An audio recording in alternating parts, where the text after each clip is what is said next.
The Honourable Steve Bracks, AC, former Victorian Premier and Chair of CBUS, is with us. Benji Fraser, Managing Director, the Head of EMEA Segment, Pensions, Endowments and Charities for JP Morgan. Gerard Noonan, of course, the AIST President and Chair. Kate Wood, Women in Super National Chair and Director of Ageist, Care Super and AIST. And as you'll see, we thought we would have John Brogden here. He is unfortunately not able to be with us at the very last moment. He couldn't be with us. He nominated somebody to come in his place who's held up with the gigantic fog in Canberra. So we pay respects to the fact that he did intend and seriously did try hard to be here from the Financial Services Council, but unfortunately just can't be here. So we thought we would just recognise him and then we may remove him, but he's here in spirit, I feel sure. Now, I've asked actually each of our guests to just focus, before we get to detail, on what they think is the most critical issue in their mind facing effective trustee boards for the future. So I've just asked them to crystallise it. It'll only be a snapshot by virtue of it, but I just want to hear what words they assign to the challenges they see coming. First to you, Steve Bracks. Well, Geraldine, I think probably there's three. One is, and it was nominated by some of the trustees of the year in the commentary, one is size, scale and complexity. I think the super guarantee increasing, the funds usually doubling every 5 to 6 years, the responsibility to maximise returns and getting right the investment profile in-house or contracted out. That's going to be one of the key and sort of consuming issues, I think, for trustees in the future. The second one is the move from the accumulation stage to assisting people in their retirement and everything that goes with that and all the support mechanisms that go for that task. And the third, I believe, is the trustee system, that the elected industry partners on the trustee system surviving a change of government. It has survived over the last 26 years. It's questionable about whether that would be the case from some of the commentary we've heard. And I think the third one would be one of the biggest challenges coming up as well. Kate. I don't know if there's anything left after that. I had run through a whole range of things and then thought, well, clearly, then the issue is the complexity that the trustee boards have to deal with and the size of the job. But picking up on Steve's last point, a really big challenge is to make sure that we have smart, ethical, talented people on the boards who can think independently and take the advice of experts and have an alignment of interest with the members of the fund, that their interests are only directed at the members of the fund. And in the face of the attacks on the system, I think that is a very big issue. Benji, how would you see it? Yeah, I mean, coming offshore and looking at the system, of course, the way that your trustee boards are put together on the basis of the collective bargaining is a very strong one, and the envy of other systems around the world. What clearly is the global trend is that trustee knowledge and understanding has to go another level. Another level. In terms of, because of complexity, indeed in terms of countries around the world that don't enjoy the current economic situation that you've got in Australia, they have to be well-trained boards who can resist government's occasional raids on their funds, indirectly through tax, whatever. So the whole upskilling is the critical issue. And by the way, this is a global issue, not just an Australian issue. Gerard? Yes. Look, I think that the key ones that occur to me have been referred to in part earlier. One of them is the sheer size of the system. We're used to it being in the order of $1 trillion or a little over $1 trillion, and the sector that we deal with is a third of that, so it's a substantial amount of money.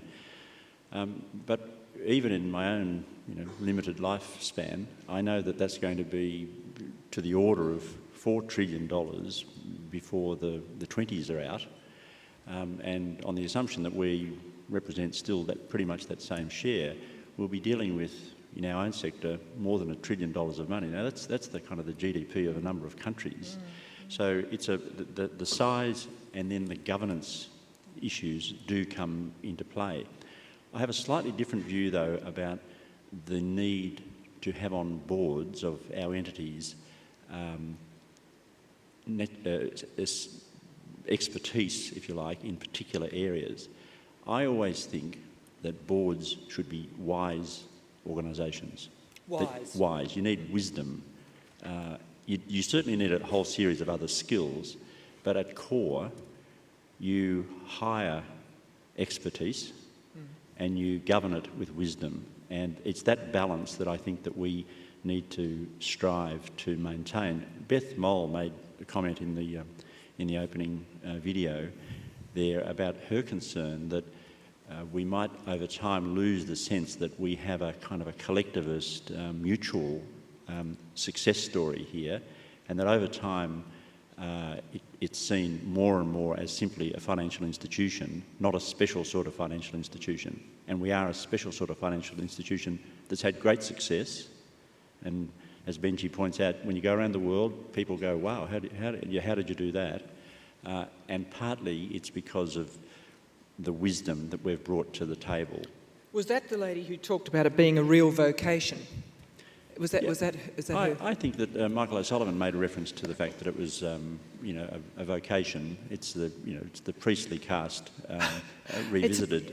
Yes, that really took me back, I must say, because I thought, wow, that's quite an ask, isn't it, of people? Although, look, actually, it is interesting, the issue about the priestly caste. I remember when we first got involved in this, the life officers that tended to run this used to use all this language, and it was like this priestly language of kind of preservation and investing and so on. And it was almost as though we were being told, look, you can't understand this. This is too complicated for you, sort of mere mortals. This priestly caste of financial service people, we're the ones that can really run this. And I remember going through the process of thinking, well, actually, let me think what vesting is. And after a while, I thought, actually, I can work that one out, yeah. And preservation, yeah, I can work that one out too. And after a while I realised, actually, they were fooling us. It's not actually all that complicated, but you still need to bring wisdom to the table. And so it was kind of exploding of the myth of the priestly class that were running financial services in the 1970s and 1980s that allowed us a way in.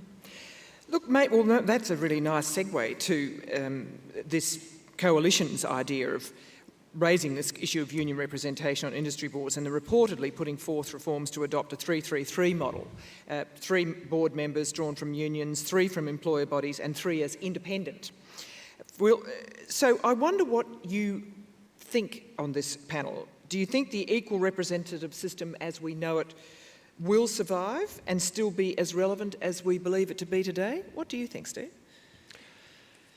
Well, I think you've got to take it back and look at the system of appointment to public company boards more broadly. And the system that operates in Australia is a very, very narrow gene pool in lots of ways. The pre-qualification for getting a non-executive director position on a publicly listed company board is to largely know someone on the board, to be nominated by the board itself. The pool is not that large. There's not a significant executive search arrangement, that there's not a reserve list that people are looking at on the skills and capacities and abilities. In some ways, the representative system has more accountability. It's an accountability not only as a trustee under the Act to the board itself, but it's an accountability back to their own organisation on their performance for members who are part of their organisation. I think one of the better examples of change was largely BHP Billiton, who was looking for the successor to Don Argus as the chair of BHP Billiton, and didn't do the usual system of simply going around the board who would like to nominate and selecting internally or pulling someone in. They went for a worldwide search. They went for a contest. They came with 2 candidates, and they had a vote on the board on those 2 candidates, and they eventually had Jack Nasser, who they'd recruited from an overseas posting, back into the board itself. That was healthy because it expanded the opportunities. Now, so I don't think, it's a funny way of answering your question really, isn't it? But I don't think that just simply doing a straight comparison with publicly listed company boards is the correct analysis. I think there is great strengths in the representative system which we undersell. There is accountability in the representative system which we undersell. I think we need to be more accountable publicly. I agree with that. I don't necessarily have an objection to the 333. If that was the move of the coalition, that would be achievable. I suspect they've got worse in plans than that. That was the Cooper recommendation, which wasn't adopted by the government. But I think trustee boards would understand that. I think really we just have to look at the selling better the benefits that we offer through the representative system and the stakeholder interest that is there because of that. And I think we undersell that completely. I wonder what you think about that, Kate. I won't ask everybody every question, but I wonder what you think. Well, I mean, whether we'll survive or not, whether the trustee system, representative trustee system will survive is a political question, in my view. You would think, it bemuses me to think of the situation we're in with the attacks that are on what's happened. You would think if you've had a system that over 20 years has dealt with incredible growth in funds under management, incredible changes in regulation, in competition, in areas of operation, has dealt with all of those things and has year in, year out, outperformed those that are held up as the experts, you would think that what you would be focusing on is what it is about this system that delivers this difference, we don't want to lose that difference. And that is clearly the alignment of interest. The trustees are representative. But it's all being attacked us about, basically.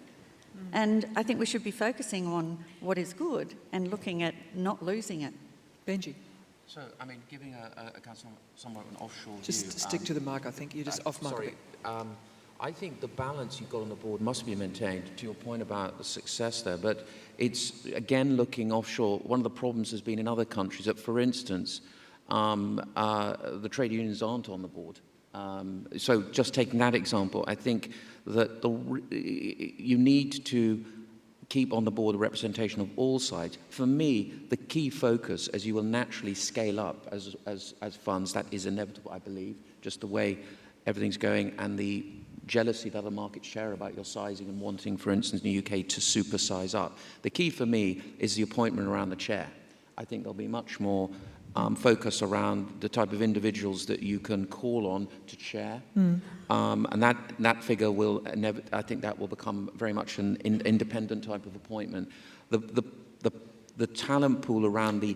What do you mean by independent? Because this is a loaded word, isn't it, in this context? I think we talk about alignment, and it potentially someone outside the fund, it could be outside the industry, it could be someone who's been on a board. In fact, I would encourage the trustee boards of the future. I think they'll want to attract someone who's had a stock market experience at board level and accompany that kind of individual.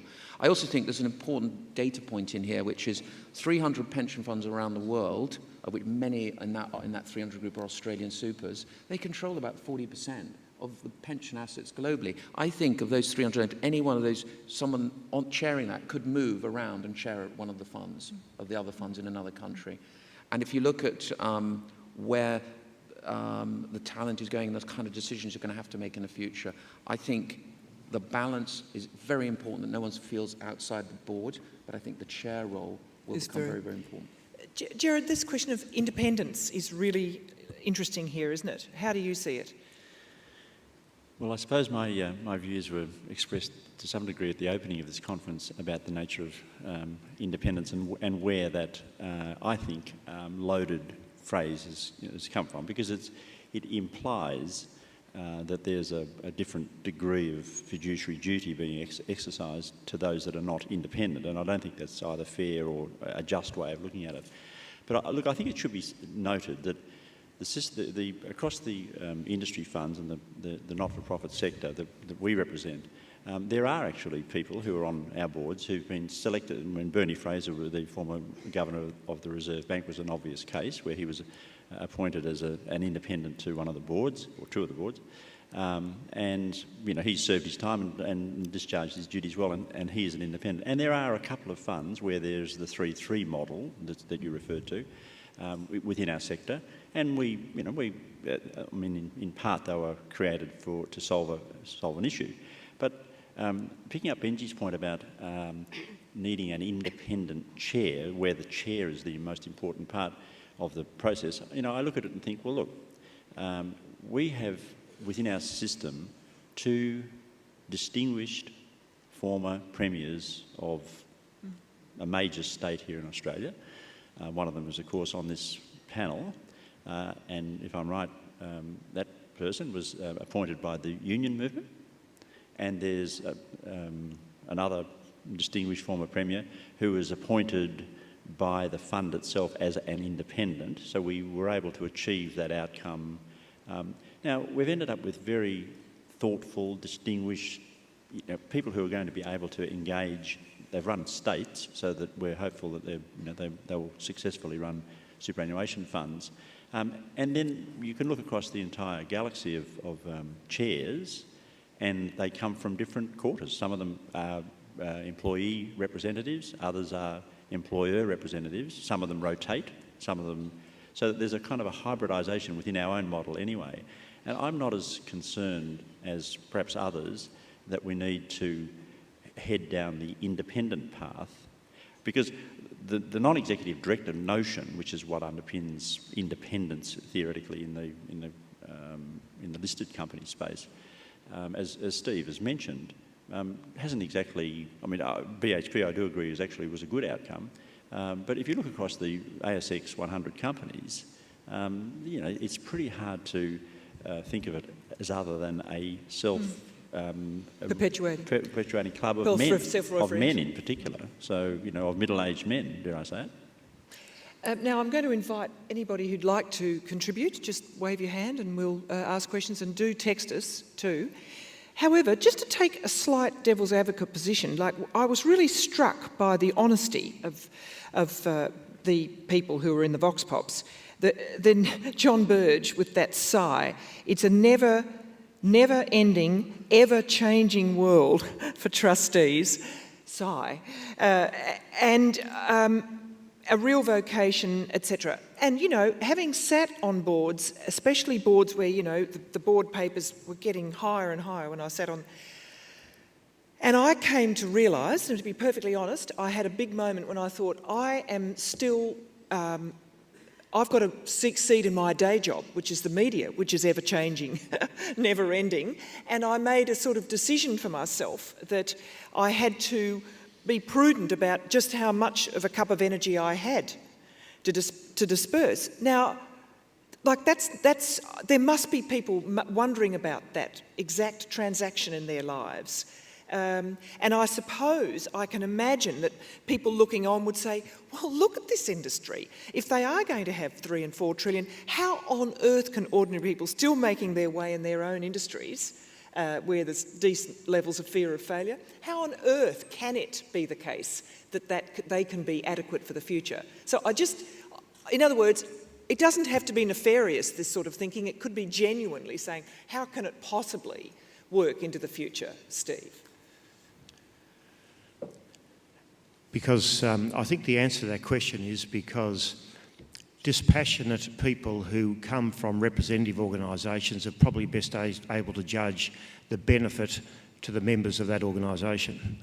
Probably better than people who might come with a particular skill, let's say in an asset class or in legal background. That's useful as well, but by itself, it probably doesn't provide the protection and support required to benefit members more broadly. You want someone who holistically is there to support, as expected to support, the members of the fund to maximise the benefits and support to them, and not to be encumbered by thinking that this is an exercise in accumulation of funds for some other benefit. So I think the answer to your question is that within organisations, within representative organisations, you can seek and get the sort of skills required for panels and trustee boards. And I disagree with Gerard on this particular point, that Gerard, I think, was saying that expertise in certain areas is not something that trustee boards should be looking at, but rather generalists who have the interests of the fund at heart. I think you can do both. I think within employer groups and within union organisations, you've got skill sets which are there, and it's not that hard to find them and to require and oblige it to happen. And that can help enormously. So you get the dual track, which you don't always get from a company board in that respect. And I think that's what trustee boards should be seeking. If you have a gap on governance, and there's someone very good on governance in an employer or an employee organisation, they're worth appointing. If you can't find them, look outside. And I don't think that's a problem for an independent appointment. And that was sort of the way to answer it, I think. No. Kate, can you just tell me how many hours a week you spend on this? Well, I'd say with all of my roles that's full-time, but I don't have another full-time job. So I have a combination of a number of different... Is that the case for you, Jerry? I've been asked this once before, and I had to actually tote it up. As chair of Media Super, which is a moderately small fund in the overall scheme of things, I spend a day and a half a week. Day and a half a week. Yeah. Well, you're obviously a very efficient man, because that sounds like it might be more than that. To me, yes. Now, a question from up here, please. Hi, it's David Brown from the Australian Private Equity and Venture Capital Association.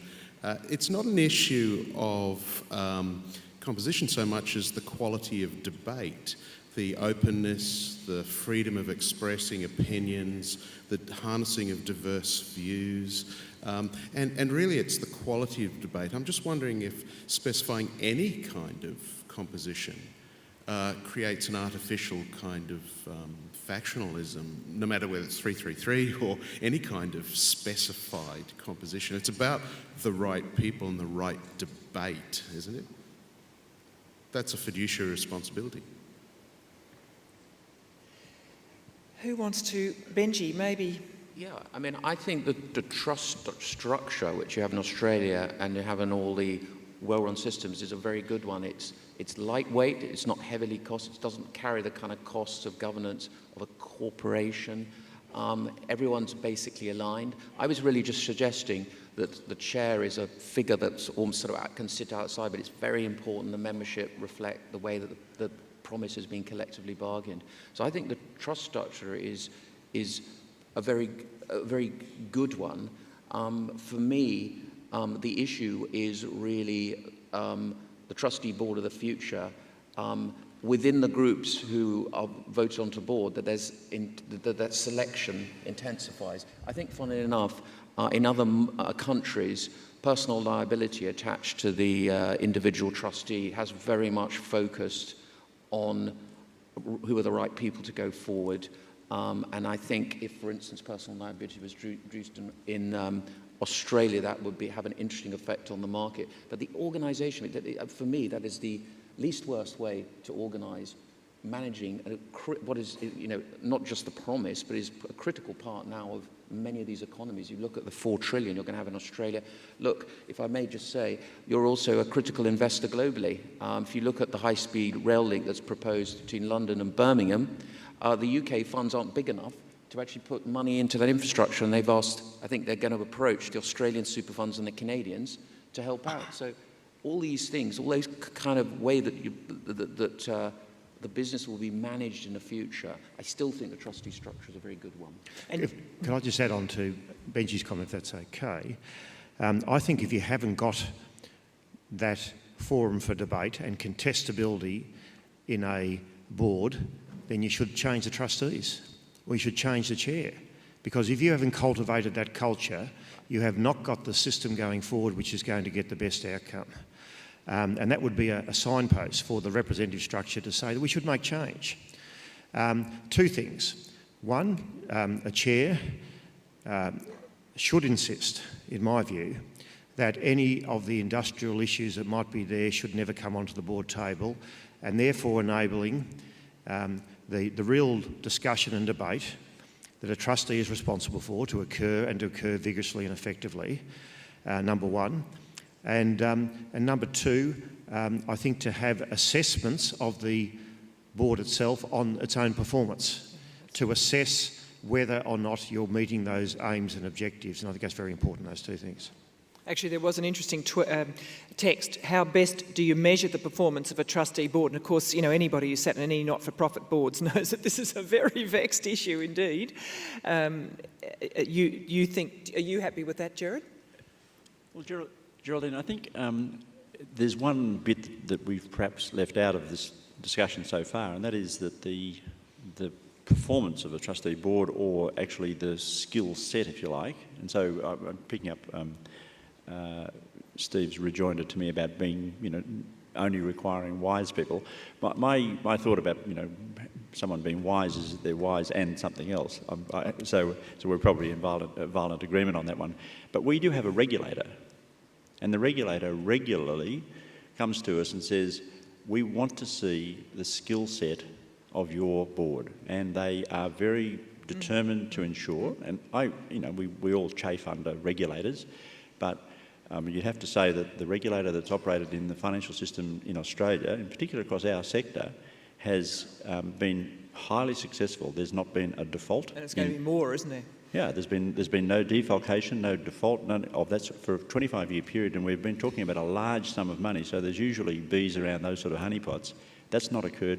We're a highly regulated area. I don't actually mind the regulation part of it, but part of that regulation is what is the skill set of the board that is actually managing that money, and they regularly, by regularly I mean, you know, 6 monthly, are requiring us to go, you know, kind of, and where there are gaps, they pressure me as a chair, and I'm sure they pressure, you know, Steve and others who are chairs of boards to fill those gaps, to make sure that those gaps are dealt with either through training, or where we figure that that can't happen, through change.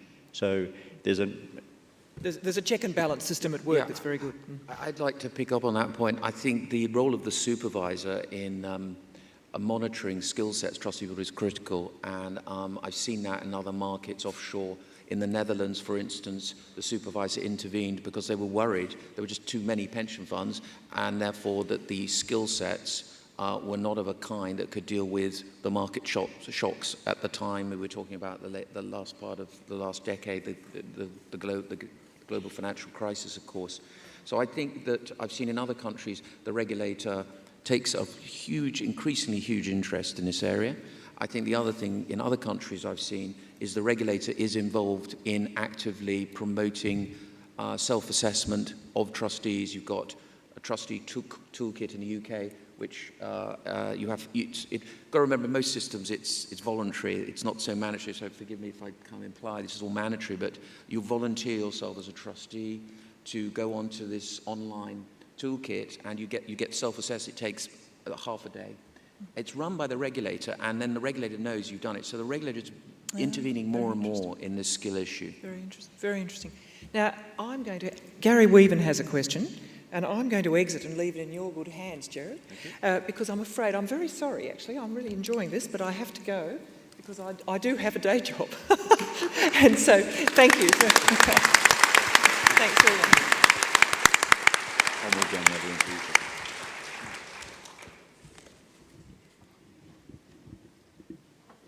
Gary. Well, I just sort of like to make the simple and obvious point that if policy development is based on political bigotry, it's sure to be a total disaster. And clearly the way forward with all of this policy development is to make it evidence-based. Now, the one authoritative survey that was carried out was actually carried out by APRA a few years ago, and they compared across the various sectors of superannuation a whole range of factors: education levels, time spent in meetings, the size of boards, and a whole range of other factors. And they published their results, and their results were that there was actually very little to distinguish any of the funds. There was only one thing. There was only one thing that actually was clear, distinct and distinguishable, and that was retail funds underperformed. That was the only thing. Now, they didn't attribute, they deliberately did not draw a conclusion from that. They said, we haven't established cause and effect. But that's the actual evidence base that we currently have in this industry at this time. And I think if you were then trying to say, well, what might be the reason for that? What might be? the reason for that, then the unknown sort of ingredient might be one thing. It might be motivation. It might actually be motivation. It might be the case that if you actually try, to achieve, to maximise net benefit to members, you might actually be a bit better at achieving it than if you're not trying to do that. And I think that might be the case, and I think on all the other criteria, it's too early and there needs to be more evidence. I think there'll be nuances between the 3-3-3, the 50-50 or the 50-50 with an external chair. The key thing is who's doing the appointing, and for the boards themselves to think these things through, and for experimentation and a factual evidence base to be the most important thing. Well, at the risk of sounding like Tony Jones rather than Geraldine Doogue, I'll take that as a comment. Good comment. Unless someone wants to comment on it. Benji, how about you? Did you pick that up? It was a little hard to hear. It related to motivation. In other words, the motivation was a driving factor in Gary Weaven's Motivation in... the outperformance. It was very difficult to tell in the outperformance of funds in the retail sector and the sector that we represent, which is the not-for-profit sector, or the mutual sector, that the clear distinction between performance, Gary said, was, if I verbally hear Gary, related to motivation at the governance level. Well, I think it comes... boards that I'm familiar with, and to the good question, there's increasing focus on, is the board aligned? Are they themselves, part of the future pensions promise? And that connection, certainly in the UK, does equate to performance in some way and motivation. For instance, just to step back, in the UK, the fact that a lot of boards, and I am talking about the defined benefits space, which is somewhat of a dinosaur area for Australia, but it's where the finance director, the sponsor, is no longer interested in the plan. You see demotivation in the board, and one of the problems they've got in the UK is with too many trustee boards. Not the kind of supersizing you've got a lot of demotivated people, because at the bottom of this, the individuals on the board and the sponsor are not aligned to the interest of members. So I equate the two with alignment. Steve? I agree with Gary that evidence-based policy is a strong and robust position that we can put. In the end, it may not win. You'd hope it would win, but it may not win. There could be other philosophic issues which any government has a prerogative to push.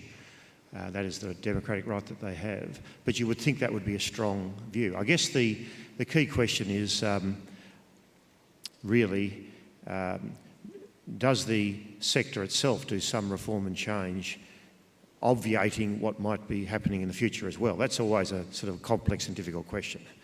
But I agree with you completely that you can only put your best case forward. I reckon there's a great question here, by the way, which you're not going to get to probably because of the age on the panel. But if we can go back to the one on the baby boomers, I reckon it's a great question. Can we rock? Jared, you were not putting this for some reason, were you? You should read that. When will... Okay, I'll read the question. When will the practice of baby boomers holding multiple directorships stop, ex-gen? I think it's actually quite a good question. Sure. What's the answer? I agree with ex-gen. I think there needs to be some change. And it's a contrast to one of the questions that was posed to the panel, which was, what about moving into the post-retirement phase? Do we need representation of people in that area? And I was going to comment that I thought that was covered.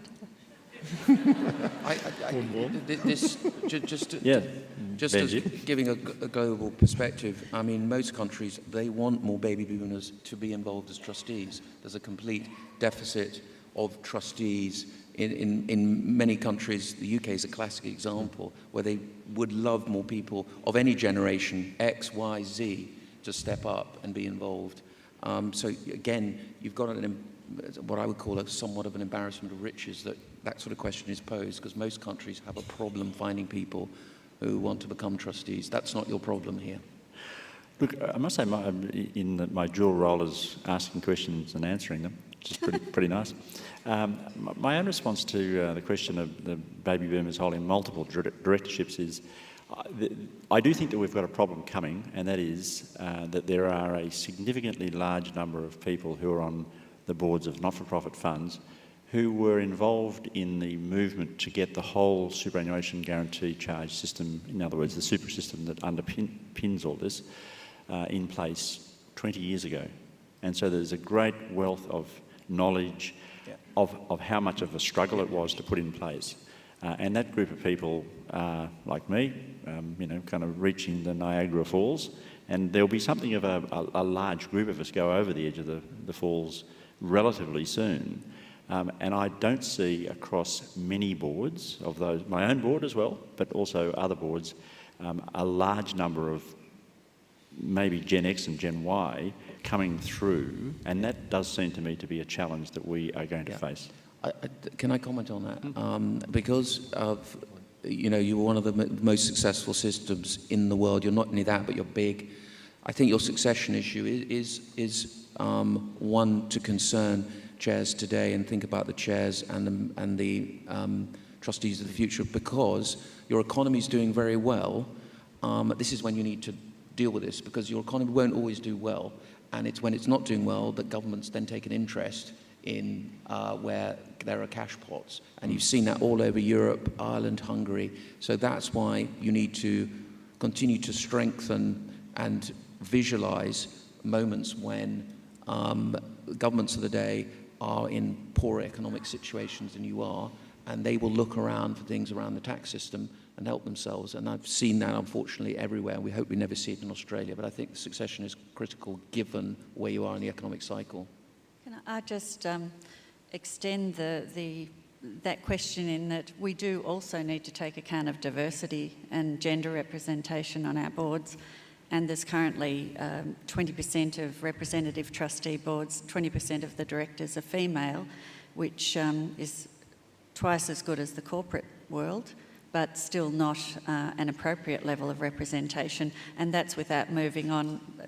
The question of age has been raised, but that's not moving on to other areas of diversity, which will eventually also need to be paid attention to. But from my experience on the boards that I have been and am involved in, the question of succession planning is right there. I mean, boards are operating on the basis of not only looking at the skill base that they have, but looking to the future and to their dialogue with their nominating organisations to make sure that the talents, the skill, the representation you get, that we move forward. Now, it's not a totally well-developed dialogue, but it has to be had, and so representative organisations and boards have to improve that sort of conversation.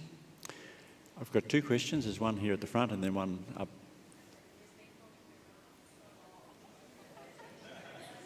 The person who's been holding their arm up for so long can put their arm down because they're with the next question after the one down here.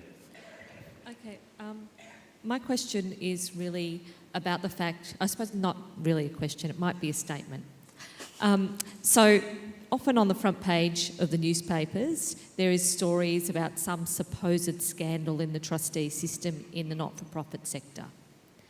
Yet the fact that the retail sector has a number of conflicts, that it underperforms, that APRA can release a report that says outsourcing in the retail sector means members can pay 5 and 10 times the amount for their services, never ever gets onto the front page of a newspaper, and it continues to astound me. Well, I think that Steve first. Oh, I just have one comment. I mean, I think my earlier comments were reflective of perhaps what Fiona is getting at, which I was maybe a bit obscure in that I didn't say why are we being examined so closely when there's some fairly huge conflicts of interest in for-profit operations. However, one just personal experience I'd like to relate is, you know, as a board member, on the website's my photo, my CV, how much I'm paid, and I think that is a fine and appropriate thing. And I happen to have a retail superannuation account, and I'm simply told a trustee name, and I made the effort of ringing the fund and saying, I'd like to know who's on the board of this trustee, which totally bemused the call centre person, who asked me why. I obviously need an excuse to ask this. And she couldn't find it out, and then asked if I wanted a written request to go in, which I said yes, and gave my reason, which was everyone else tells me I'm sort of interested, I'd like to know who's managing my money. And I got a letter back that said, you've asked this question, the trustee is the name of the trustee. That's it. Yeah. Steve? Trustee company. Well, just a slightly different perspective. It's a industry superannuation, not-for-profit superannuation is very big. There's always going to be a problem somewhere. It's just the nature of big, diverse organisations. Not everything's going to perform at the highest level all the time. So there'll always be some story, number one. And, you know, it's a competitive market. Someone will want to get that story out. But secondly, I think you're underplaying the fact that the message on industry superannuation having better returns and lower fees than retail funds, that it's not out, it is out. I think that's widely understood. I think it's widely understood publicly. It's been a constant and consistent theme that's been pushed. So I think you're underselling the fact that this sector has done quite well in getting a public view that industry superannuation is value for money and does perform better. I think that message has gone out. I'm just, sometimes when you're involved in an organisation, on one side you can only see, you magnify the view which is opposing you sometimes. Sid? Saying that we don't get our story out. I think we get our story out well. I think we get onto the spotlight, and when we need to be, we should be under the spotlight. Sure. It's just the other side is never under the spotlight when there's things to look at. A question from up halfway up. Thank you very much. Lindsay Oxlade from Statewide Super in South Australia, the Rust Belt state of Australia. And it relates almost exclusively to the comments that you were making before about succession planning. What is the panel's views on people being elected to the boards of super funds, industry super funds, rather than being appointed as they are?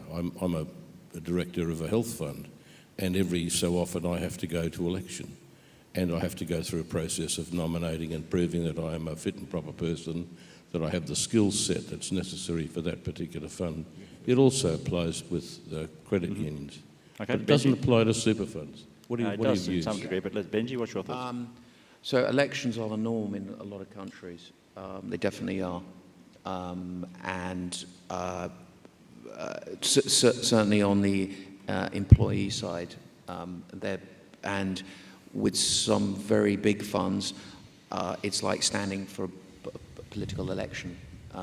So my view would be you'll potentially see more elections here. If I'm right in the fact that over the next 20 years there'll be more supersizing in the Australian system, then I think all these, and if I'm right that the regulator will get more involved in the skill set development of the individual trustees, that is inevitably what would come about.